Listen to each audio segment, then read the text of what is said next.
असलामुअलैकुम दोस्तों, तुसी देख रहे हो देश पंजाब टीवी ते मैं तुहाडा मेज़बान मोहम्मद अफजल जोया। दोस्तों सब तो पहले अपने चैनल को करो सबसक्राइब, बेल आइकन का बटन दबाओ ताकि साड़ी लेटेस्ट और बेहतरीन वीडियो तुहाडे तक बसानी पहुँच सके और तुसी वो वीडियो देखो सब तो पहले। दोस्तों डेली की निस्बत दो चोटियां की वीडियो जनाब लैके हाज़र होए हैं।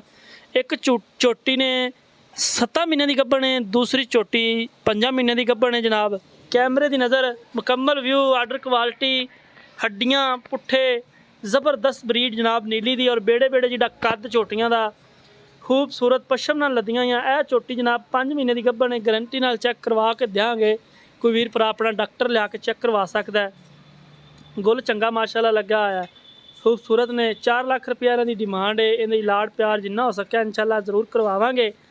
पहले नंबर वाली चोटी जनाब 5 महीने की गब्बन है, दूसरे नंबर वाली जनाब 7 महीने की गब्बन है और गारंटी दे नाल ये जनाब नीली दे शाहकार तोहफे गारंटी दे नाल गब्बन ने। इंशाल्लाह अपने वीरां भरावां नूं मायूस नहीं कदे होण दित्ता। ते इस पंजाब चैनल की टीम ने इंशाल्लाह पूरा वर्क करीदा है, पूरा सफ़र करीदा है, मेहनतां करीदियां ने, अपने वीरां वास्ते चुन के वीडियो लाई दी है। चोटी जनाब 7 महीने की गब्बन है, चेक कर लो माशाल्लाह। ये भी 2 लाख रुपए दी है।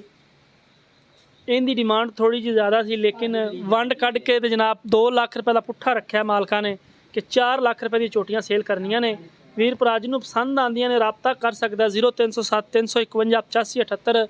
ये जनाब व्हाट्सएप का नंबर होंदा है, इस नंबर पर जनाब कॉल करनी है। चोटियां असीं रोकांगे बड़ियां कमाल नीली दे शाहकार तोहफे माशाल्लाह, कद चंगे, वेलां चंगियां, नस्लजात चंगी, अख चंगी, सिंह चंगा, कन्न चंगा, लत्त चंगी, हर एक छह चंगी है। कैमरे की नज़र हैगियां ने चोटियां वीरां भरावां दे सामने ने। इंशाल्लाह वीरां भरावां दी नज़र तो ओझल नहीं, मूँह चार दंद ने जनाब। बड़ियां खूबसूरत चोटियां वीरां भरावां दे सामने और असीं ये उम्मीद करांगे कि साडी वीडियो पसंद आएगी। अगर साडी वीडियो पसंद आए वीडियो लाइक तो शेयर लाजमी करना है, क्योंकि लाइक तो शेयर करने नाल जनाब एक दीद मुहब्बत प्यार का इजहार होंदा है। और अपना बहुत सारा ख्याल रखना। मिलांगे एक नई वीडियो नाल। अल्लाह ने के बाद।